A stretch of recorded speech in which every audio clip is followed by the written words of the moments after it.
Hello दोस्तों, जितने भी लोग हमारे चैनल से जुड़े हैं उन सभी का हमारे चैनल पर बहुत बहुत स्वागत है। आज हमारा डे 3 है टारगेट वीडियो का। अगर आपने डे 1 और डे 2 की वीडियो को नहीं देखा है तो सबसे पहले आप लोग आई बटन पर क्लिक करिए और डे 1 और डे 2 के अपने टारगेट को पूरा करिए। इस वीडियो में हम लोग आज अपना टारगेट रख रहे हैं 20 क्वेश्चंस को लर्न करने का, और उसके बाद हम लोग डे 2 के वीडियो का रिवीजन करेंगे ताकि हमें याद रहे। और लास्ट में 6 दिन के बाद हम लोग एक दिन में उन सारे क्वेश्चंस को रिवाइज करेंगे और देखेंगे कि हमारा याद करने का स्तर कितना है, हम कितने दिनों तक किसी चीज़ को याद करके रख पाते हैं।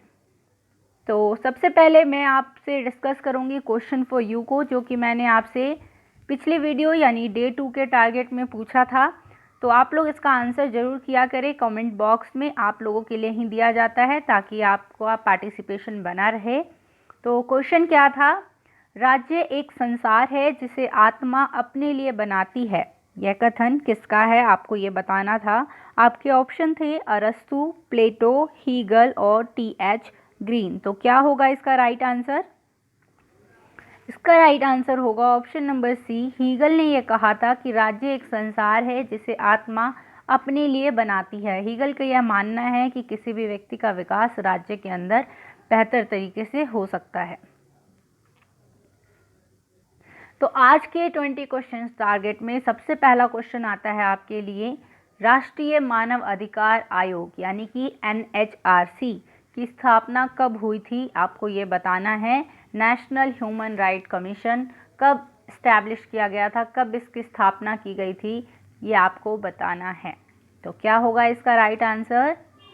आप लोगों को ये एकदम टिप्स पर याद होनी चाहिए। आपको इसको ऑप्शन के सहारे करने के लिए नहीं रहना चाहिए, आपको एकदम मुँह ज़बानी याद होनी चाहिए ये सब चीज़ें। तो कब हुई थी? 12 अक्टूबर 1993 को राष्ट्रीय मानव अधिकार आयोग की स्थापना की गई थी।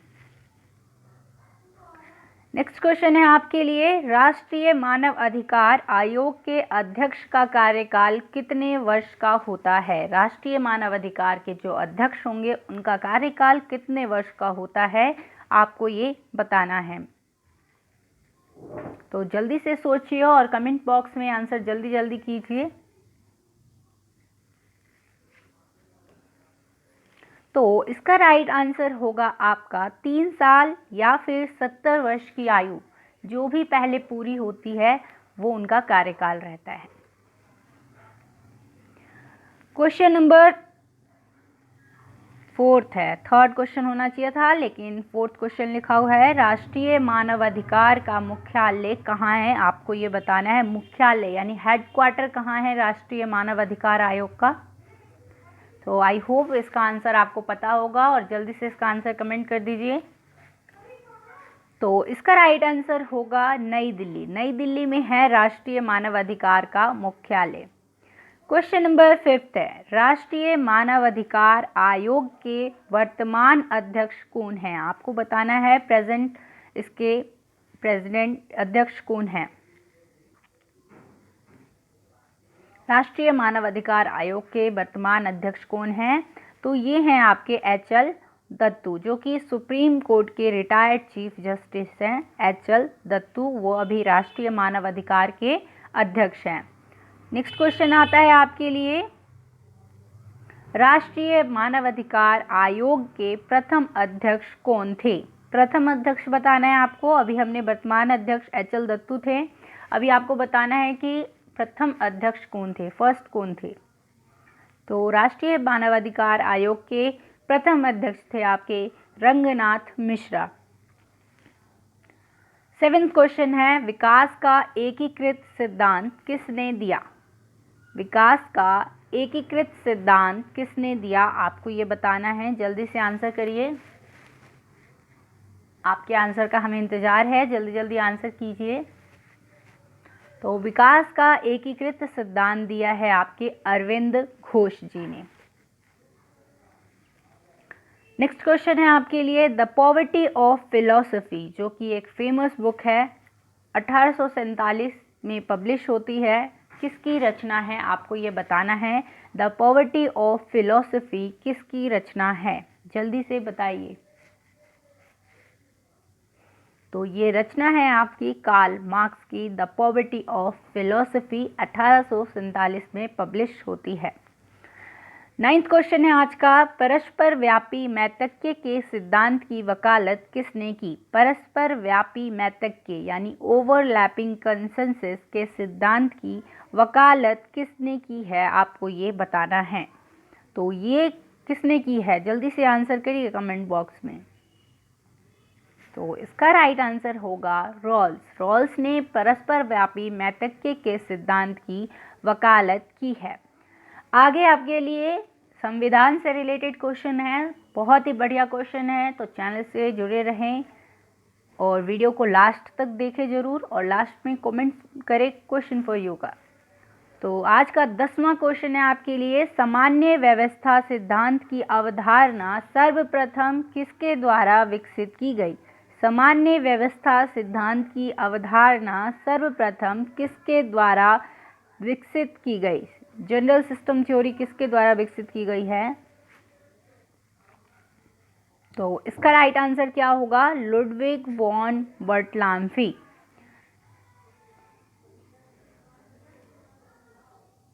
आज का 11th क्वेश्चन है आपके लिए, संरचनात्मक प्रकार्यवाद यानी कि स्ट्रक्चरल फंक्शनलिज्म पद्धति की किसकी राजनीति के लिए विकसित किया गया? संरचनात्मक प्रकार्यवाद पद्धति को किसकी राजनीति के अध्ययन के लिए विकसित किया गया? क्या होगा इसका राइट आंसर? तो इसका राइट आंसर होगा आपका विकासशील देशों की राजनीति के लिए संरचनात्मक प्रकार्यवाद पद्धति को विकसित किया गया। आज का 12वां क्वेश्चन है, द पावर एलीट जो कि 1956 में पब्लिश होती है किससे संबंधित है? आपको इसके ऑथर का नाम बताना है। द पावर एलीट किससे संबंधित है? 1956 में ये बुक पब्लिश होती है, बहुत ही फेमस पुस्तक है, जल्दी से आंसर कीजिए। तो ये बुक पब्लिश होती है 1956 में, द पावर एलीट, जो कि लिखी गई है C.W. मिल्स यानी कि C. राइट मिल्स के द्वारा। आज का 13वां क्वेश्चन है, प्रथम केंद्रीय विधानसभा का गठन कब किया गया? प्रथम केंद्रीय विधानसभा का गठन कब किया गया? आपको आज का अपना ये टारगेट पूरा करना है और फिर हम नेक्स्ट वीडियो में इसका रिवीजन करेंगे। तो प्रथम केंद्रीय विधानसभा का गठन 1921 में किया गया था भारत शासन अधिनियम 1919 के तहत, और इसके पहले अध्यक्ष कौन थे? फ्रेडरिक वाइट, जो कि जिनका कार्यकाल रहा 1921 से 1925 तक, और दूसरे अध्यक्ष थे स्वराज पार्टी के सदस्य थे विट्ठल भाई पटेल, जो कि 1925 से 1930 तक रहे अध्यक्ष। आज का 14वां क्वेश्चन है, किस अधिनियम के तहत नियंत्रक एवं महालेखा परीक्षक नामक पद का सुझाव दिया गया? किस अधिनियम के तहत नियंत्रक एवं महालेखा परीक्षक नामक पद का सुझाव दिया गया? आपको ये बताना है, करिए आंसर जल्दी से।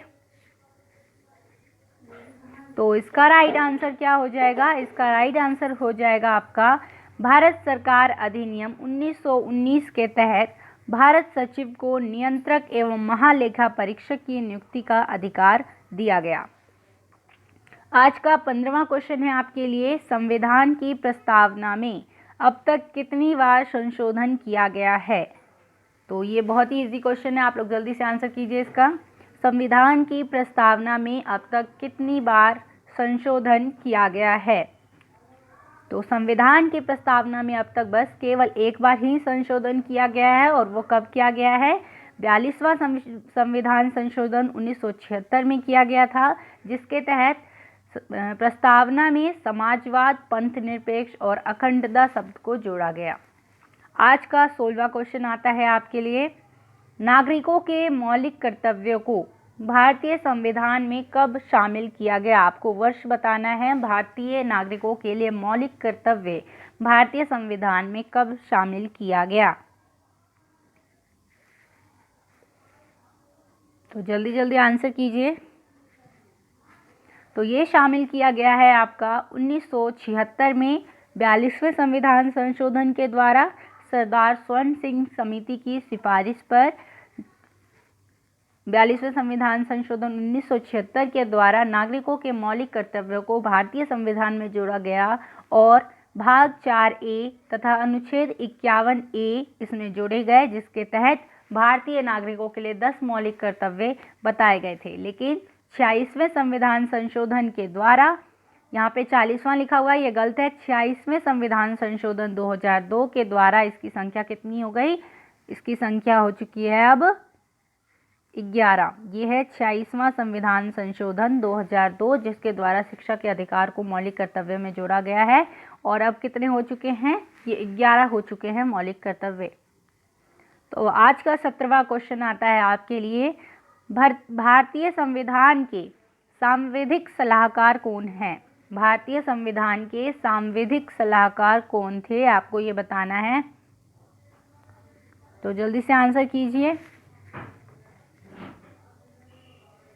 तो इसका राइट आंसर हो जाएगा सर BN राव भारतीय संविधान सभा के सांविधिक सलाहकार थे। आज का 18वां क्वेश्चन है आपके लिए, भारतीय संविधान के किस अनुच्छेद के तहत यदि किसी नागरिक के मौलिक अधिकार का उल्लंघन हो रहा है तो वह उच्च न्यायालय में अपील कर सकता है? आप सभी जानते हैं कि किसी भी व्यक्ति की अगर मौलिक अधिकार का हनन होता है तो वह उच्च न्यायालय और सर्वोच्च न्यायालय में अपील कर सकता है। तो उच्च न्यायालय के लिए कौन सा अनुच्छेद बताया गया है भारतीय संविधान में, यह आपको बताना है। तो भारतीय संविधान के अनुच्छेद 226 के तहत कोई भी व्यक्ति मौलिक अधिकार के हनन होने पर उच्च न्यायालय में अपील कर सकता है तथा अनुच्छेद 32 के तहत वह सर्वोच्च न्यायालय में अपील कर सकता है। तो आज का 19वां क्वेश्चन आता है आपके लिए, भारतीय संविधान के किस अनुच्छेद में यह वर्णन है कि राज्य के नीति निर्देशक सिद्धांत किसी न्यायालय द्वारा लागू नहीं किए जा सकते हैं? तो ये किस अनुच्छेद में वर्णन किया गया है कि नीति निर्देशक सिद्धांतों को न्यायालय द्वारा लागू नहीं किया जा सकता है? तो जल्दी से आंसर कीजिए, इसका क्या होगा इसका राइट आंसर?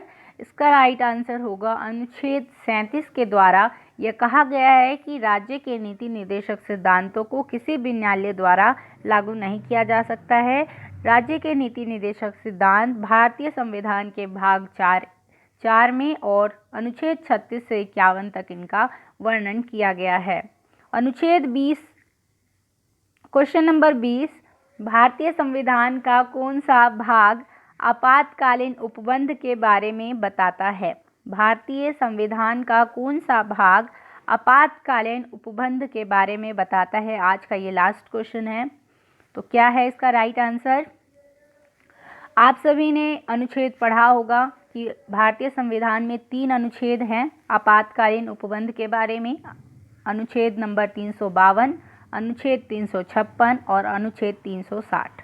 आप सभी जानते हैं अनुच्छेद 352 यानी राष्ट्रीय आपातकाल, जब राष्ट्र में कोई भी बाह्य आक्रमण होता है तब लगाया जाता है राष्ट्रपति के द्वारा। और अनुच्छेद 356 के तहत राज्य में जब संवैधानिक तंत्र विफल हो जाता है यानी संविधान के अनुसार कार्य नहीं चलता है तो राज्य में आपातकालीन शासन लगाया जाता है, जिसे हम लोग राष्ट्रपति शासन के नाम से जानते हैं। राष्ट्रपति, उसके बाद आता है अनुच्छेद 360 जो कि वित्तीय आपातकाल है। ये तब लगाया जाता है जब राष्ट्र में आर्थिक संकट उत्पन्न हो जाता है, तब अनुच्छेद 360 के तहत वित्तीय आपातकाल लगाया जाता है। तो ये जो 3 अनुच्छेद हैं, अनुच्छेद 352 से लेकर अनुच्छेद 360 आपातकालीन उपबंध बताया गया, तो ये कौन से भाग में आते हैं आपको ये बताना है। तो जल्दी से बताइए इसका राइट आंसर क्या होगा। तो इसका राइट आंसर होगा भाग 18 में आपातकालीन उपबंध यानी इमरजेंसी के बारे में बताया गया है।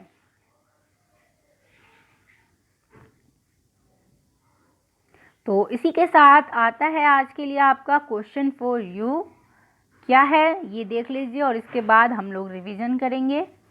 संसद को राज्य सूची के विषय पर कानून बनाने का अधिकार कौन दे सकता है? इसका आंसर आपको कमेंट बॉक्स में ज़रूर करना है और इसके ऑप्शन ये रहे राष्ट्रपति, लोकसभा, राज्यसभा और विधानसभा। हम सभी जानते हैं कि राज्य सूची के विषय पर कानून बनाने का अधिकार राज्य को होता है, लेकिन कौन राज्य सूची के विषय पर कानून बनाने का अधिकार संसद को दे सकता है, ये आपको बताना है। तो डे 2 के टारगेट वीडियो को जल्दी से रिवाइज करते हैं। 20 क्वेश्चंस को आपको कितना याद है, जल्दी से रिवाइज करिए। किसने कहा कि श्रम शक्ति श्रमिक के मस्तिष्क, मांसपेशी और नसों के बराबर है? आई होप आप लोगों को याद होगा। क्या है इसका राइट आंसर? इसका राइट आंसर क्या होगा, जल्दी से कमेंट करिए। तो इसका राइट आंसर होगा मार्क्स। क्वेश्चन नंबर 2 है, एक बार प्रभु को प्रवेश करने दिया जाए तो मनुष्य की संप्रभुता का अंत हो जाता है, यह किसने कहा है? जल्दी से आंसर कीजिए। तो इसका राइट आंसर हो जाएगा आपका M.N. रॉय ने यह कहा है कि यदि एक बार प्रभु को प्रवेश करने दिया जाए तो मनुष्य की संप्रभुता का अंत हो जाता है। तीसरा क्वेश्चन था, मूल्य के श्रम सिद्धांत का प्रतिपादक कौन है? तो ये हैं आपके लॉक। चौथा क्वेश्चन था, राज्य और क्रांति के बारे में मार्क्स का सिद्धांत कहाँ से लिया गया है? जल्दी से बताइए। तो राज्य और क्रांति के बारे में मार्क्स का सिद्धांत फ्रांसीसी क्रांति से लिया गया है। पांचवा क्वेश्चन है, किसने लोकतंत्र को बहुमत की निरंकुशता यानी टिरनी ऑफ मेजॉरिटी के रूप में परिभाषित किया है? जल्दी से आंसर कीजिए। तो इसका राइट आंसर क्या होगा? डी टॉकविले। छठा क्वेश्चन है आज कल का, राजनीति विज्ञान के अंतर्गत राज्य तथा सरकार का अध्ययन किया जाता है, यह परिभाषा किसने दी है? राजनीति विज्ञान के अंतर्गत राज्य तथा सरकार का अध्ययन किया जाता है, यह परिभाषा किसने दी है? जल्दी से आंसर कीजिए। अगर आपने रिवाइज किया है, अगर आपने अपने टारगेट को पूरा किया है तो आप जरूर आंसर दे पा रहे होंगे। तो इसका राइट आंसर क्या हो जाएगा? गिलक्राइस्ट ने यह कहा है कि राजनीति विज्ञान में हम लोग राज्य तथा सरकार दोनों का अध्ययन करते हैं। 7वां क्वेश्चन था, राजनीति विज्ञान को शक्ति के विज्ञान के रूप में किसने परिभाषित किया है? तो जल्दी बताइए। राजनीति विज्ञान को शक्ति के विज्ञान के रूप में कैटलिन ने परिभाषित किया है। 8वां क्वेश्चन था, किसने कहा कि निश्चित भूभाग राज्य का आवश्यक तत्व नहीं है? मैंने आपको बताया था राज्य के 4 आवश्यक तत्व हैं, उनमें से भूभाग को किसने राज्य का आवश्यक तत्व नहीं माना था? जल्दी से बताइए। तो ये हैं आपके सिले। सिले ने राज्य का आवश्यक तत्व नहीं माना है भूभाग को। 9वां क्वेश्चन था, राज्य पृथ्वी पर ईश्वर का अवतरण है, किसने कहा? बहुत ही फेमस स्टेटमेंट है, राज्य पृथ्वी पर ईश्वर का अवतरण है। जल्दी से आंसर कीजिए इसका। तो इसका राइट आंसर होगा हेगल। हेगल ने यह कहा है कि राज्य पृथ्वी पर ईश्वर का अवतरण है। 10वां क्वेश्चन था, राज्य शब्द का पहली बार प्रयोग किसने किया? किस आधुनिक विचारक ने राज्य शब्द का पहली बार प्रयोग किया है? तो ये हैं आपके मैकियावली। मैकियावली ने राज्य शब्द का सबसे पहली बार आधुनिक विचारकों में से एक है जिन्होंने प्रयोग किया। 11वां क्वेश्चन था, यह किसका कथन था कि व्यक्ति अपने पिता की मृत्यु को भूल सकता है लेकिन संपत्ति की हानि को नहीं भूल सकता? बहुत ही फेमस स्टेटमेंट है, जल्दी से आंसर कीजिए इसका। तो इसका राइट आंसर होगा मैकियावली। मैकियावली ने कहा है कि व्यक्ति अपने पिता की मृत्यु को तो भूल सकता है लेकिन संपत्ति की हानि को आसानी से नहीं भूल सकता है। 12वां क्वेश्चन था, राज्य ओक और चट्टान से उत्पन्न नहीं होता वरन उसमें निवास करने वाले व्यक्तियों के चरित्र से उत्पन्न होता है, यह कथन किसका था? तो ये कथन है आपका प्लेटो का। प्लेटो ने कहा था कि राज्य ओक और चट्टान से उत्पन्न नहीं होता वरन उसमें निवास करने वाली व्यक्तियों के चरित्र से उत्पन्न होता है। 13वां क्वेश्चन था, किसने प्लेटो को मुक्त समाज का शत्रु घोषित किया? किसने प्लेटो को मुक्त समाज का शत्रु घोषित किया? बहुत ही इंपॉर्टेंट क्वेश्चन है, कई बार आया हुआ है एग्जाम में, विभिन्न एग्जामों में आया हुआ है, तो जल्दी से इसका आंसर कीजिए। क्या होगा इसका राइट आंसर? प्लेटो को मुक्त समाज का शत्रु किसने घोषित किया? तो इसका राइट आंसर होगा कार्ल पोपर। कार्ल पोपर ने प्लेटो को मुक्त समाज का शत्रु माना है। तलवार के बिना प्रसंविदा मात्र शब्द है। 14वां क्वेश्चन है, तलवार के बिना प्रसंविदा मात्र शब्द है, ये किसने कहा है? तो ये आपका हॉब्स ने कहा है। हॉब्स ने ये कहा है कि तलवार के बिना प्रसंविदा मात्र शब्द है। 15वां क्वेश्चन था, उच्चतर शक्ति केवल डाकुओं का झुंड बना सकती है, राज्य नहीं। उच्चतर शक्ति केवल डाकुओं का झुंड बना सकती है, राज्य नहीं। ये किसने कहा है? तो ये कहा है आपके बोंदा ने। बोंदा ने कहा है उच्चतर शक्ति केवल डाकुओं का झुंड बना सकती है, राज्य नहीं।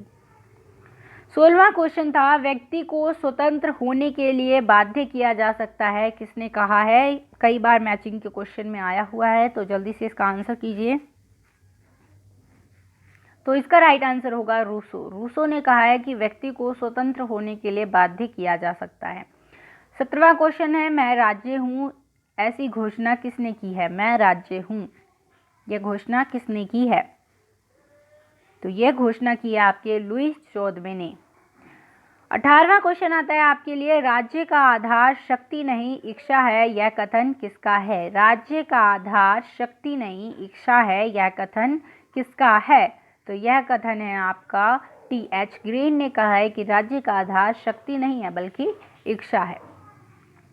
19वां क्वेश्चन है, जो अरस्तु का आदर्श राज्य है वही प्लेटो का द्वितीय सर्वश्रेष्ठ राज्य है, यह कथन किसका है? जो अरस्तु का आदर्श राज्य है वही प्लेटो का द्वितीय सर्वश्रेष्ठ राज्य है, यह कथन किसका है? यह कथन है आपके सेवाइन का।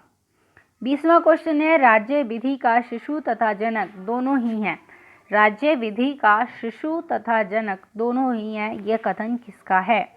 तो आज का रिवीजन क्लास का ये लास्ट क्वेश्चन है, जल्दी से बताइए इसका आंसर।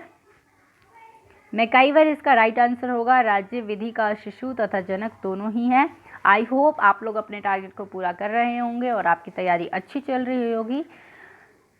आशा है आपके लिए ये वीडियो हेल्पफुल हो रही होगी। आप लोग ज़रूर फीडबैक दें कि आपको वीडियो कैसी लग रही है, आपके लिए कितनी हेल्पफुल हो रही है। अगर अच्छी लग रही है तो दोस्तों में शेयर ज़रूर करें और लाइक के द्वारा, कमेंट के द्वारा ज़रूर अपना फीडबैक देते रहें।